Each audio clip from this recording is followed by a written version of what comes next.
Hi friends, നമുക്കൊരു village കാണാൻ പോയാലോ? പണ്ട് സ്കൂളിൽ ഗലിവേഴ്സ് ട്രാവൽസ് എന്ന് പറഞ്ഞൊരു സ്റ്റോറി നമ്മൾ പഠിച്ചത് ഓർക്കുന്നുണ്ടോ? അതുപോലുള്ളൊരു സ്ഥലമാണ് കോട്സ്വേൾഡിലെ മോഡൽ വില്ലേജ്. ചെറിയ ലോകവും വലിയ മനുഷ്യരും. ആ കഥ ഓർമ്മയില്ലെങ്കിൽ പോട്ടെ, നമ്മുടെ അത്ഭുതദ്വീപ് സിനിമ എല്ലാവർക്കും ഓർമ്മ കാണുമല്ലോ. അതുപോലെയൊക്കെ തോന്നും ഈ മോഡൽ വില്ലേജ് കാണാൻ പോകുമ്പോൾ. ഒരു പുതിയ അനുഭവം. ഇവിടെ കാണുന്ന പല ഷോപ്സും നമുക്ക് കോട്സ്വേൾഡ് വില്ലേജ് പോയി കഴിഞ്ഞാൽ നമുക്ക് കാണാൻ പറ്റും. അല്ല, അതുകൊണ്ടാണല്ലോ ഇതിനെ മോഡൽ വില്ലേജ് എന്ന് പറയുന്നത്. കണ്ടില്ലേ, എൻ്റെ കുഞ്ഞ് എസ്റ്റലിൻ്റെ ആരോണ്ടൊക്കെ ഹൈറ്റേ ഉള്ളൂ. അവിടുത്തെ ചെടികൾക്കായാലും ബിൽഡിങ്സിനായാലും എല്ലാം.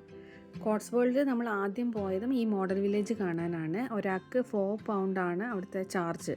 ടിക്കറ്റ് നേരത്തെ ബുക്ക് ചെയ്യേണ്ട ആവശ്യമൊന്നുമില്ല. നമ്മൾ അവിടെ പോയി കഴിഞ്ഞാൽ നമുക്ക് അവിടുന്ന് തന്നെ ടിക്കറ്റ് എടുക്കാവുന്നതാണ്. ഇതുണ്ട്, ഇത് അവിടുത്തെ ഒരു ഫേമസ് ചേർച്ചാണ്. അകം പോലും അവർ അതുപോലെ തന്നെയാണ് സെറ്റ് ചെയ്തിരിക്കുന്നത്. ഇതാണ് മോഡൽ വില്ലേജിൻ്റെ ഫുൾ വ്യൂ.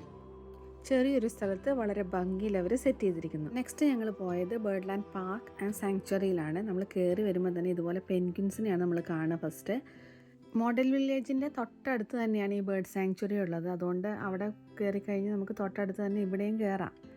പിന്നെ ഞങ്ങൾ പോയ സമയം ഈ പെൻഗ്വിൻസിനെ ഫീഡ് ചെയ്യുന്ന സമയമായിരുന്നു. അതുകൊണ്ട് അതും ഞങ്ങൾക്ക് കാണാൻ പറ്റിയായിരുന്നു.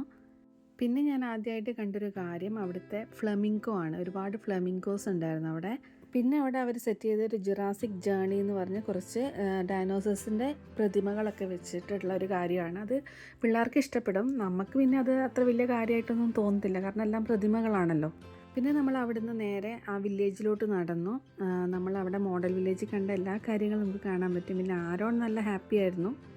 അവൻ കുറച്ച് നേരം വെള്ളത്തിലൊക്കെ ഇറങ്ങിയായിരുന്നു കേട്ടോ. അത്ര ആഴമൊന്നുമില്ല, നല്ല തെളിഞ്ഞ വെള്ളമാണ്. അതുകൊണ്ട് നല്ല സേഫാണ്, അങ്ങനെ പേടിക്കാനൊന്നുമില്ല. പിന്നെ വലിയവരാരും ഇറങ്ങുന്നതായിട്ട് ഞാൻ കണ്ടിട്ടില്ല. എല്ലാം കുട്ടികൾ മാത്രമേ ഉള്ളൂ അവിടെ വെള്ളത്തിൽ കളിക്കുകയും ഒക്കെ ചെയ്തത്. പിന്നെ എനിക്കൊരു കാര്യം മനസ്സിലായത്, നമ്മൾ ഈ റീൽസിലൊക്കെ കാണുന്ന പോലെ അത്ര ശാന്തമായ ഒരു സമയം നമുക്ക് അവിടെ ഇല്ലായിരുന്നു. കാരണം മുഴുവൻ ആളുകളായിരുന്നു. പിന്നെ ആരോണ്ട് വെക്കേഷൻ സമയത്തായിരുന്നു ഞങ്ങൾ പോയത്. അതുകൊണ്ട് തന്നെ നമുക്കൊരു ഫോട്ടോ എടുക്കണമെങ്കിൽ പോലും ഭയങ്കര ബുദ്ധിമുട്ടായിരുന്നു.